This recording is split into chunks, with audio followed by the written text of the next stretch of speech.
겸손과 기도.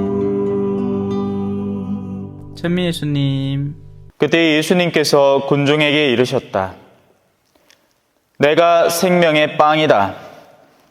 나에게 오는 사람은 결코 배고프지 않을 것이며 나를 믿는 사람은 결코 목마르지 않을 것이다. 그러나 내가 이미 말한 대로 너희는 나를 보고도 나를 믿지 않는다.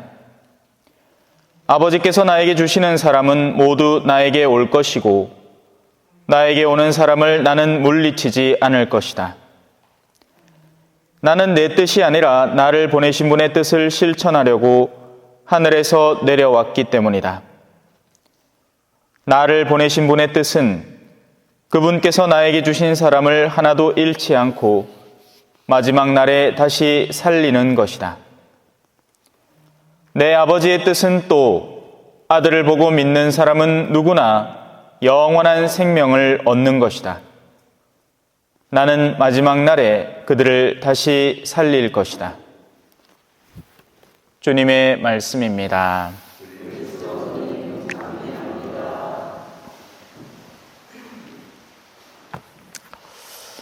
찬미 예수님. 반복될 것 같아서 언지를 조금 드리는데요. 이 복음과 원래 기본적으로 독서도 마찬가지입니다만 그동안에 이제 어르신들의 편의를 위해서 여기다가 이제 쏘아드렸죠. 때로는 읽는 분의 발음이 명확하지 않을 때가 있고 해서 한번 보시라고, 눈으로 따라 읽으시라고 그렇습니다. 근데 독서와 복음의 본질은 앞에 낭독자가 읽는 것이고 그것을 듣는 게 핵심입니다. 그 순간에 책을 펴들고 읽으시는 것은 바람직하지 않습니다. 특히나 그 목소리가 다른 분들의 경청에 조금이라도 장애가 된다면 내가 아무리 하고 싶어도 조금은 참으시는 것이 좋습니다. 부탁드릴게요. 자, 오늘 강론 주제는 생명의 빵입니다.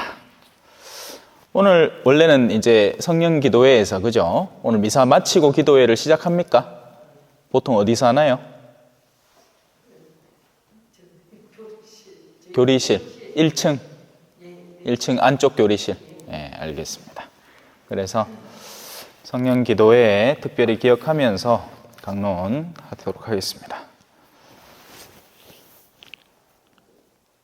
생명의 빵이라는 겁니다. 요한복음 6장 35절, 내가 생명의 빵이다. 예, 원래 이제 이 빵 주간이 있죠.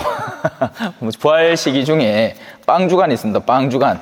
이거 뭐 오늘만이 아니고 내일도 그렇고 어제부터 해서 전신만신 빵 얘기예요. 예, 원래는 이제 빵 이야기를 계속 해야 되는데 화요일 날은 이 마르코 축일 그거였죠. 마르코 복음사가 축일. 그래서 하지만 여기서부터 이제 빵 이야기가 줄줄줄줄 시작되는 겁니다. 예. 자, 그러면서 이제 오늘도 빵 이야기예요. 내가 생명의 빵이다. 나에게 오는 사람은 결코 배고프지 않을 것이며 나를 믿는 사람은 결코 목마르지 않을 것이다. 주님은 생명을 주시겠다라고 했고 그래서 그것을 받아들이는 이가 배고프지 않고 목마르지 않을 것이다 라고 했습니다. 이 말은 분명한 사실입니다. 그러나 사람들은 성당에 나오면서도 내면이 흔히 굶주려 있는 경우가 많습니다. 그것은 그들이 생명을 찾아오는 것이 아니기 때문인 경우가 그렇죠.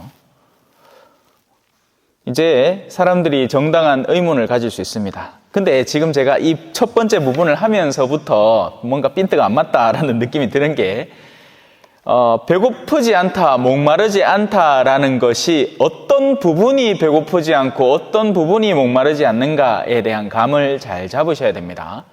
성당에 와도 배는 고프죠. 맞아요. 예, 그래서 떡도 먹고 뭐 반찬도 먹고 우리 식사 나눔도 하고 하는 거예요. 당연히 이제 그 배고픔이 아닌 거죠. 목마름도 마찬가지입니다. 제가 오늘 사실은 오후에 경남 양산에 이 성모울타리 특강을 갔다 왔거든요. 거기에 가서 이제 특강을 할 때도 이사야서 안에 똑같은 부분이 있습니다. 그러니까 똑같지는 않지만 이 귀족들은 굶주릴 것이고 평민들은 목마를 것이다. 그걸 해설을 하면서 알려줬어요. 이 영혼의 먹거리가 필요한 겁니다. 영혼이 먹을 것이 필요한 거예요. 그리고 우리는 사실상 그걸 찾고 돌아다니는 거죠. 그걸 찾다 보니 결혼을 하는 거고요. 그걸 찾다 보니 직업이라는 것을 구하는 겁니다. 단순한 생존의 차원이 아닌 거죠. 성취의 차원인 겁니다. 여러 가지 의미에서 그래요. 자, 그래서 다시 돌아와서 예수 그리스도라는 이 존재를 우리가 제대로 먹고 마시면 우리의 내면이 굶주리지 않아야 하지만 사실은 우리의 내면은 여전히 굶주려 있는 경우가 많습니다. 그리고 사람들은 이렇게 항변하겠죠. 제가 생명을 찾지 않기 때문이다 라고 했을 때 무슨 말입니까, 신부님? 우리처럼 열심히 살아남기 위해 애를 쓰는 이들이 따로 없습니다. 맞아요. 틀린 말이 아니에요. 우리는 생존이라는 것을 위해 정말 더할 나위 없이 노력하고 있는 겁니다. 물론 지금은 사실 그 시기는 지나가긴 했어요. 그죠? 무슨 촉은 목피라고 해가지고 풀 뿌리 깨먹고 나무 껍데기 벗겨 먹던 시절은 지났죠. 그럼에도 불구하고 지금 현대 젊은이들이 왜 우리가 보기에는 문제가 많은 것 같잖아요. 근본을 따져보면 간단합니다. 생존하고 싶은 거예요.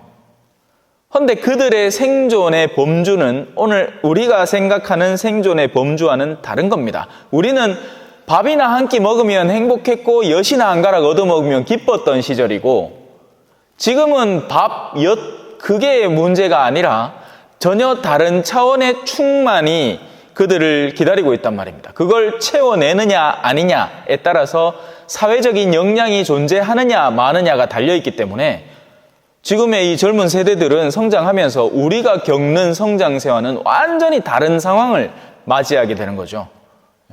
우리야 팔남매 중에 한 놈만 대학 들어가면 아무 문제 없었고 그러면 동네에 현수막 걸리는 겁니다. 요새도 저 현수막 하나 걸릴 때 누구누구의 아들 어디 무슨 변호사 합격, 로스쿨 합격 이제 아직 우린 그런 거에 이제 자부심을 느끼는 거죠.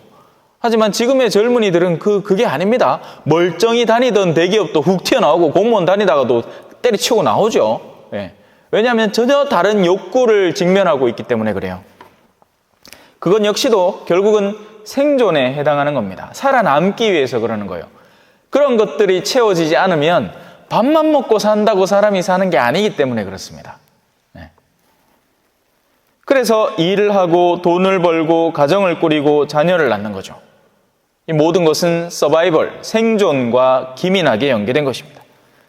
그런데 곰곰이 생각해보면 이런 일은 수준은 낮지만 동물들도 하는 일입니다. 동물들이 그런 거 안 합니까? 그죠? 다람쥐 보면 어떤 때 그 햄스터 제가 옛날에 한번 키워봤거든요. 재미있습니다.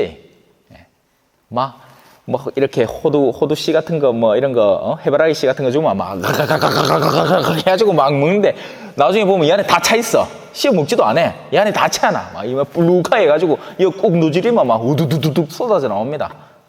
가들도 모을 줄 알고 공간을 만들어서 그 좁은 햄스터 집에 만들어 놓으면 그 와중에 또 자기의 둥지 같은 걸 또 만들어내고 또 번식하고 이거 사람이 하는 기나 가들이 하는 기나 뭐가 그렇게 다릅니까? 똑같이.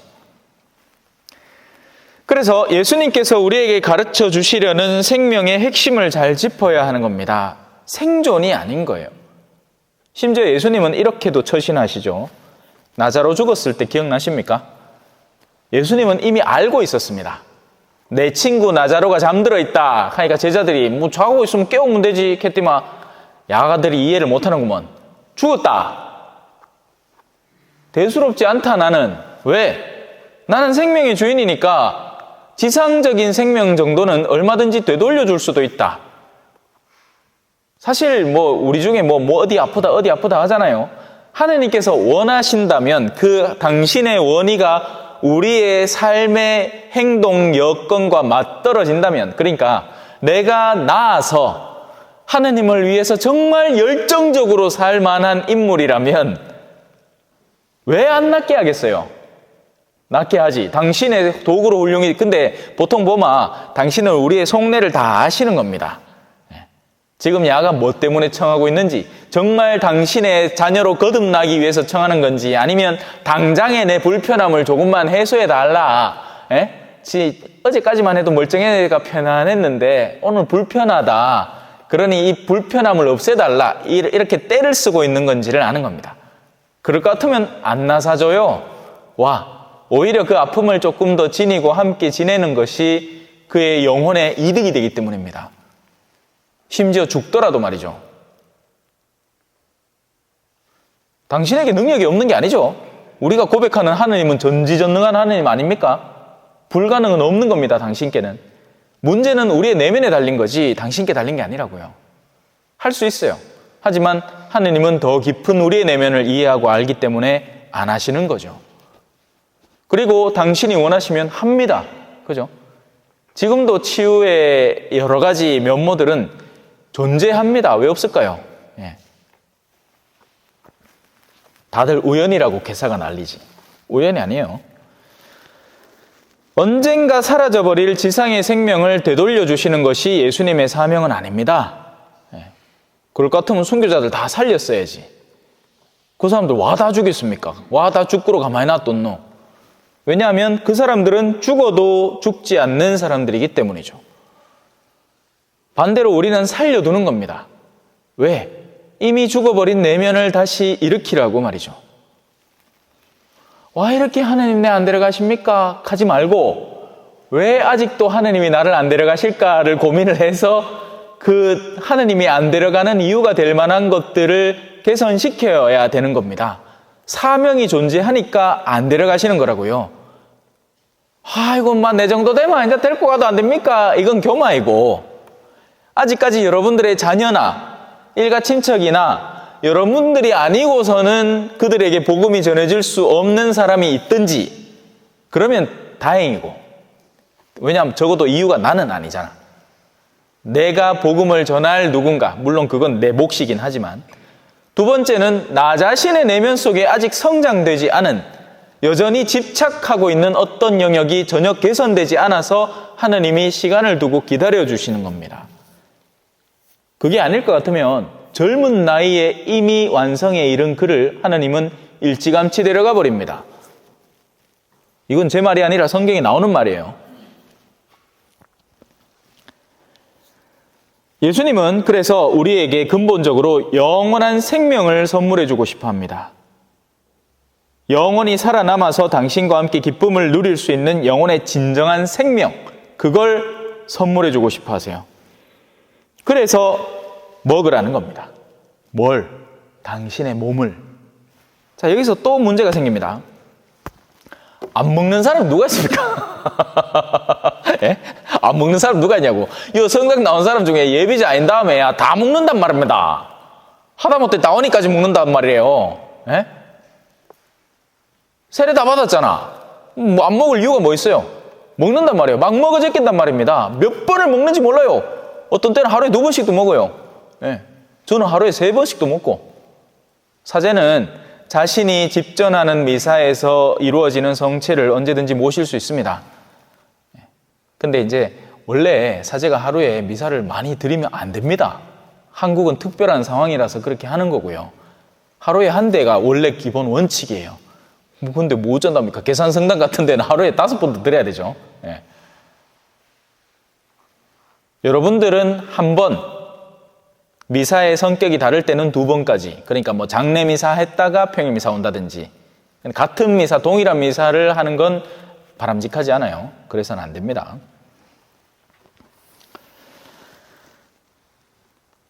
자, 이 생명의 양식은 어떻게 먹어야 하는가라는 의문을 가져야 하는 겁니다. 오늘 성령 기도회라서 특별히 더 영적인 영역에 집중을 해서 설명이 들어가고 있는 겁니다. 이 생명의 양식은 입으로 씹어 삼키는 것이 아닌 믿음으로 먹는 것입니다.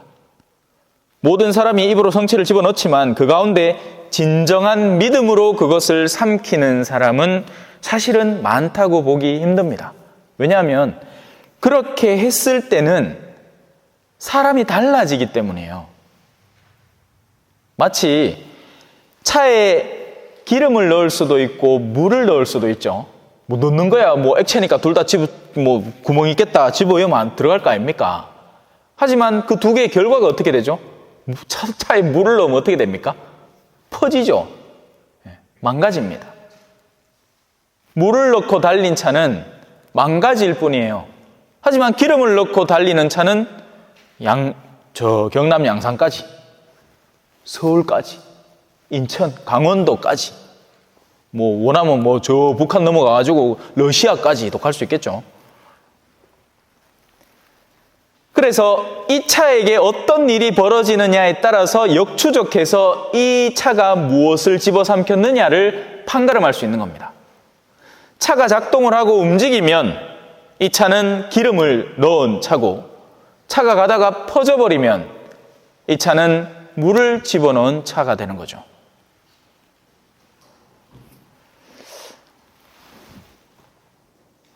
성체는 우리가 믿음으로 받아 삼킬 때는 우리에게 은총의 힘을 주는 어마어마한 에너지원이 되지만, 영혼의 성령 그 자체를 모시는 것이나 다름없는 하느님을 모시는 힘이기 때문에 정말 우리에게 어마어마한 에너지와 힘을 줍니다. 내가 상상하지 못했던 일을 하게 만들도록 해줍니다. 근데 이 일이라는 건 무슨 참외 따고 농사하고 가축 돌보고 이런 얘기를 하는 게 아니에요. 그런 일은 돈 욕심 때문에라도 합니다. 와네요. 돈 많이 준다 하는데. 안 그래요? 밭에 와갖고 일하면 일당 30만 원씩 주겠대. 와 안 합니까? 쫓아와 다 하지. 그 일이 아닙니다. 자, 성체를 모시면 어떤 일을 하게 되느냐? 전에는 도저히 내가 범접할 수 없을 것 같던, 용기가 안 나던 영역의 일을 성체를 모시고 나면 하게 되는 겁니다. 누군가를 떠올리면 미움 말고는 떠오르는 게 없던 그 사람에게 성체를 모시고 나면 안타까움이 느껴지는 겁니다. 내가 가진 영원한 생명을 그는 갖지 못했으니까. 그러니까 미움이 아니라 이제 불쌍하게 느껴지는 거예요. 안타깝잖아. 오죽하면 저라겠냐고.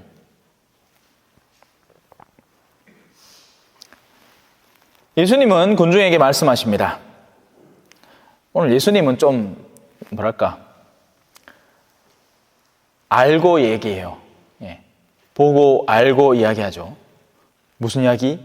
내가 이미 말한 대로 너희는 나를 보고도 나를 믿지 않는다. 믿음을 형성해내는 건 쉽지 않은 겁니다. 정말 쉽지 않아요. 믿음을 어떻게 만들어낼까요?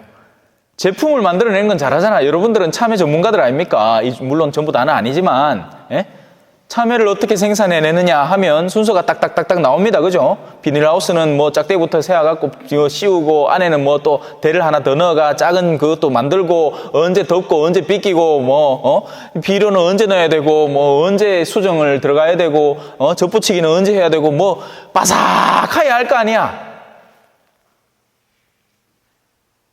근데 이 믿음은 도대체 어떻게 형성시켜낼 것인가?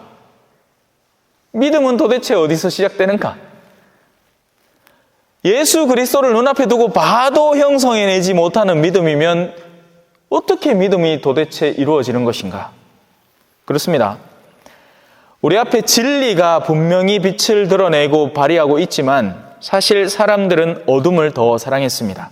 여기서 말하는 어둠은 하느님 앞에서는 이 찬란한 조명도 어둠입니다. 하느님 앞에는 세상에서 가장 빛나는 어떤 존재, 그도 어둠에 불과합니다.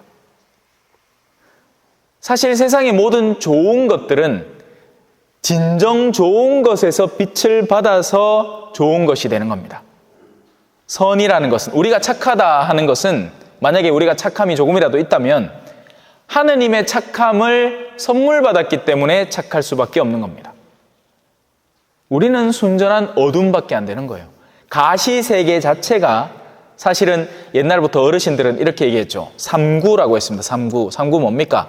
세속, 육신, 마구. 그 세 개를 삼구라고 불렀어요. 세상이라는 것 자체가 우리를 하느님에게 붙어있는 정신을 자꾸 떼내서 세상에 들러붙게 만드는 거죠.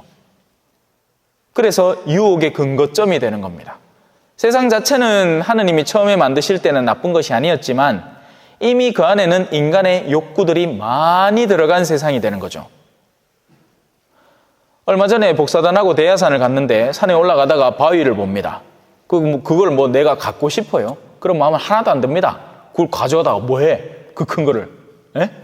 근데 만약에 누군가가 거기에다가 이쁜 여인상을 조각해 놓는다. 그래서 그게 학술적인 가치가 있고 고고학적인 가치가 있고 감정평가단이 와서 옛날에 왜 진품 명품 하듯이 벽을 한번 써보디만 이 불상은 고려시대 때 것으로서 현재의 가치는 한 46억쯤 합니다 하면 그때 눈이 딱 뜨이는 겁니다. 안 그렇게 했어요? 그 전까지만 해도 돌비 생판 아무도 관심도 안 갖던 돌비 가다가 희한하게 생긴 돌비가 하나 있었어요. 그래갖고 이제 뭐 그 안에 뭐 있나 싶어 막 가봤는 겁니다. 안에 아무것도 없지 뭐. 사람들 오줌이나 싸놨겠지. 자연 화장실. 근데 만약에 그거 찾다가 왜 무슨 그림을 하나 떡 봤다. 나중에 알고 보니 그 그림이 선사시대 때 우리 선조들이 그려놓은 그림이다. 감정가 78억. 이렇게 하면 허걱 하는 겁니다. 그죠? 그게 무슨 말이에요? 아무도 찾지 않는 바람 부는 바위 섬에 우리의 마음이 철떡 붙어버리면 그때부터 가격이 미친 듯이 올라가고 탐욕이 거기 들러붙게 되는 겁니다. 이게 인간사라는 거죠. 이 나무 길에서 그냥 만나면 저 우성목재 있잖아요. 그죠? 맨날 내 아침마다 뛰면서 옆불떼기에 갱 하는 소리 들으면서 지나가는데 뭐 나무 쪼가리 누가 뭐 관심이나 있어요? 근데 그걸 이렇게 가공해놓고 가격표를 덧붙여버리면 가치가 완전히 달라져 버리는 거죠. 인간들이 덕지 붙여놓은 그 가격표 때문에 우리의 마음이 덕지 거기 들러붙어 사는 겁니다. 저는 솔직히 윈도우 쇼핑이라는 걸 아직도 이해를 못하겠어요. 그리고 성당 모양 구경하러 간다? 왜 그래야 되는지 모르겠어요.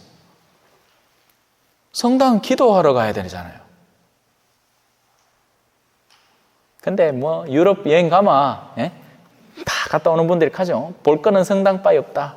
뭐 예술 작품, 건물 뭐 이런 것만 잔뜩 보고 옵니다. 기도하고 왔다는 얘기는 잘 못 들어봤어요.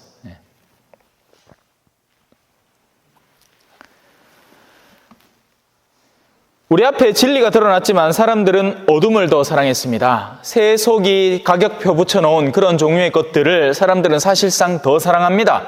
솔직하게 넘어가고 지나갑시다. 인정하고 넘어갑시다. 더 사랑해요. 가격이 더 붙은 것을 사랑하지 우리에게 참된 진리를 전해주는 것을 사랑하지 않습니다. 성경에 먼지 앉은 거 보십시오. 만약에 그 성경이 전부 다 수표책으로 이루어졌다면 그게 먼지 앉아 있을까요? 언제요? 매일 닦을걸. 집안에 골동품 하나 있으면 그거 먼지 앉게 놔둡니까? 안 놔둡니다. 살살 닦을기라. 자매님들 샤넬 가방이라도 하나 있어봐요. 그거 비 올 때 이렇게 드는 거 아락하지? 이렇게 들면 짜가랍니다. 이렇게 든대 가방을. 내가 비를 대신 맞아주는 거예요. 사람들은 어둠을 더 사랑했습니다. 부정할 수 없는 사실이죠. 그래서 어둠의 말과 행실을 선호하고 그것을 받아들입니다. 친구들과 이야기를 나누더라도 어둠의 이야기를 하는 친구들에게 귀가 더 솔깃하죠. 진리를 이야기하면 재미가 없습니다. 순진하고 맑기 때문이죠. 하지만 어둠의 이야기 어떤 거죠? 야야야, 니 그거 아나? 어느 신부님이 옷 벗었다 가는데 사실은 아있나 하면 떠용 합니다. 그죠? 어느 신부님이 강론을 참 잘하셔서 내가 이런 걸 배웠는데 너도 한번 들어볼래? 하면 안 듣습니다. 그건 니 혼자 들으라 합니다. 그런데 종교에 일말 관심 없는 사람이라도 야야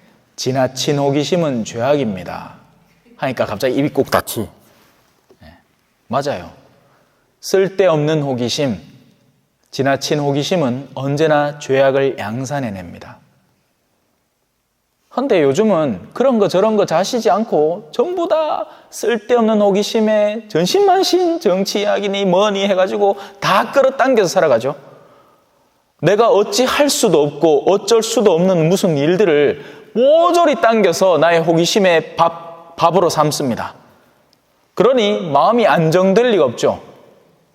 한 번도 마음이 평안해져 본 적이 없습니다. 속 시끄러운 거예요. 순진하게 살아본 적이 없습니다. 아이들한테 배워야 됩니다. 강아지한테 배워야 돼요. 강아지는 어때요? 단순해요. 배고프면 밥 달라고 앙앙앙, 심심하면 놀자고 앙앙앙. 억시 단순해요. 옆에 찡찡대면 그래 하고 목줄 매가 밖에 잠깐 오줌만 이고 들어오면 그땐 또 잡니다. 아이들이 그렇잖아요. 아이들은 맑단 말이에요. 원하는 것이 뚜렷하고 그것만 채워지면 얌전해집니다. 그런데 어른들은 안 그렇죠.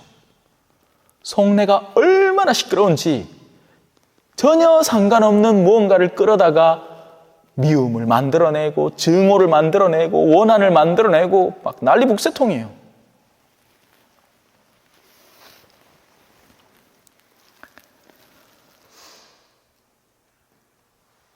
(100명이) 모인 가운데 단 한 명이라도 변화될 수 있다면 그것은 분명히 가치로운 일입니다. 왜냐하면 그 한 명의 변화된 사람은요 멈추지 않거든요. 이건 마치 물 한 바게스를 그냥 갖다 놓으면 그걸로 끝나는 일이잖아요. 복음을 제대로 받아들인 이가 생긴다는 것은 물 한 바게스가 아니라 수원지에 이어져 있는 수도관에 수도 꼭지가 하나 생기는 거나 다름이 없습니다. 그럼 어떻게 돼요? 누구든지 그 사람에게 왔을 때 물을 얻어갈 수 있는 거예요. 저는 아직도 그 선교지에서 제가 살던 곳은 수도가 있었지만 거기서 더 차를 타고 5시간을 막 험한 길을 막 도로도 없어. 그 들어가면 이제 빰프가 있어요. 빰프가. 근데 동네 사람들이 다 거기 하루에 한 번씩 와야 되는 거예요. 야곱의 우물이라는 게 이해가 돼. 동네 사람들이 거기 다 모이는 거예요. 아침 저녁으로. 근데 그 여자는 낮에 왔죠. 예수님도 낮에 계셨고.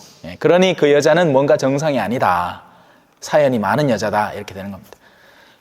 전신만신 거기에 모여듭니다. 왜? 물 나오는 것이 것바에 없이 그 유일하게 하나 파놨으니 거기 모여서 물 열심히 퍼대는 거예요. 100명 중에 한 명만 변화되면 그걸로 충분한 겁니다. 그래서 많은 욕심낼 필요가 없어요. 그래서 저도 그래야 되는데, 그죠? 근데 강론하다가 막 한 명 잡고 막 아이고야 내가 또 졸리게 만들었구나 막 자책하고 욕합니다. 그럴 필요가 전혀 없는데 한 명만 듣고 있어도 충분한데 왜냐하면 그 사람이 수도 꼭지가 될 테니까 그럼 그 사람을 남겨두고 나는 자연스럽게 다른 곳으로 이제 기쁘게 떠날 수 있는 겁니다. 지금까지 그렇게 해왔어요, 솔직히.